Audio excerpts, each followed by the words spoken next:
पाकिस्तान के सबसे बड़े और संसाधनों से भरे प्रांत बलूचिस्तान से ऐसी तस्वीरें और खबरें आई जिसने पूरे पाकिस्तान और रावलपिंडी मुख्यालय की नींद को उड़ा कर रख दिया।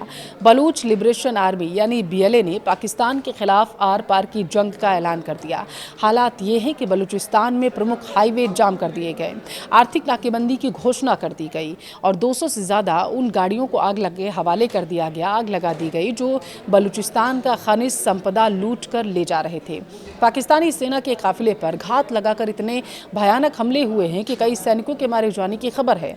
आज के इस वीडियो में हम विस्तार से जानेंगे कि आखिर बलूचिस्तान में अचानक ये बदलाव इतना क्यों बढ़ गया, नोकचाह से लेकर कोहलू तक क्या हुआ और कैसे बीएलए ने पिछले एक हफ्ते में पाकिस्तानी सेना को खून के आंसू रुला दिए हैं। वीडियो को अंत तक जरूर देखें। नमस्कार, आपके साथ मैं पल्लवी रविंदर सिंह।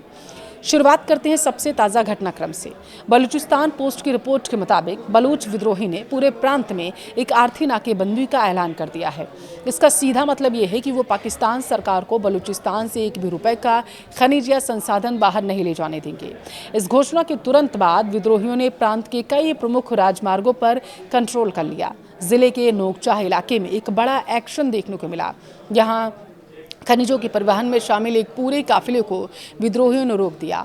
ट्रकों को जब्त किया गया और फिर एक के बाद एक 200 से ज़्यादा वाहनों को आग के हवाले कर दिया गया।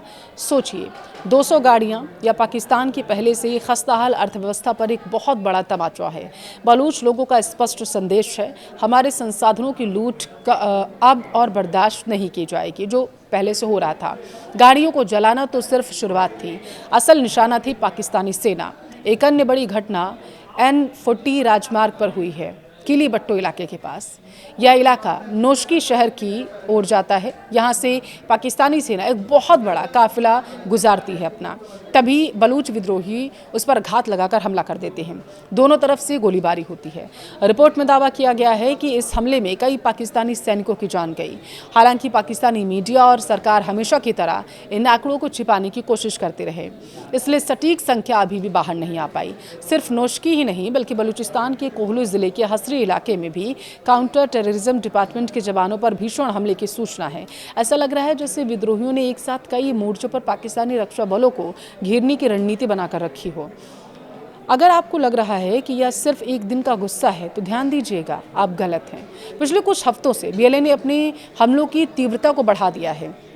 आप याद कीजिए, पिछले हफ्ते की घटना, बीएलए ने मस्तूंग ज़िले के खतकुचा इलाके में पाकिस्तानी सेना के एक बड़े काफिले को निशाना बनाया था। उस हमले के बाद बीएलए ने बाकायदा जिम्मेदारी लेते हुए दावा किया था कि उन्होंने 45 पाकिस्तानी सैनिकों को मार गिराया है और दर्जनों को घायल किया गया। 45 सैनिकों का एक झटके में मारा जाना किसी भी देश की सेना के लिए एक बहुत बड़ा झटका होता है। आखिर बीएलए ऐसा क्यों कर रहा है, आप वो समझिए। इसका जवाब छिपा है दशकों के शोषण में। बलूचिस्तान पाकिस्तान का सबसे बड़ा प्रांत रहा है। यहाँ प्राकृतिक गैस, सोना और तांबा प्रचुर मात्रा में है, लेकिन यहाँ के लोग आज भी गरीबी में जी रहे हैं। और सबसे बड़ी बात है जो पाकिस्तान की तरफ से चाइना के लिए किया गया, यानी CPEC यानी चाइना पाकिस्तान इकोनॉमिक कॉरिडोर। चीन और पाकिस्तान मिलकर यहाँ के संसाधन निकाल रहे हैं, लेकिन बलूच आवाम को इसका फिलहाल के लिए कोई फ़ायदा नहीं मिल रहा। इसी लूट का विरोध अब हिंसक रूप ले चुका है। इन हमलों ने पाकिस्तानी सेना और खुफिया एजेंसियों की भारी विफलता को उजागर कर दिया।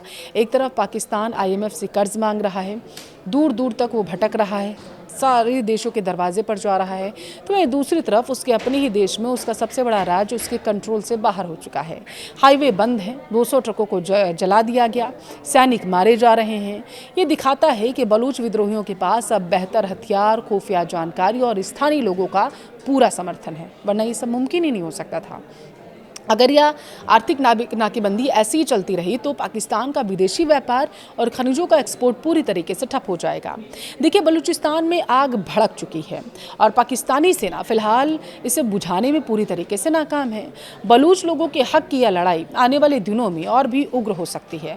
अब सवाल ये है कि क्या पाकिस्तान बलूचिस्तान के अपने कंट्रोल में रख पाएगा या फिर बलूचिस्तान एक अलग देश बनकर उभरेगा? अपनी राय कमेंट में ज़रूर दें।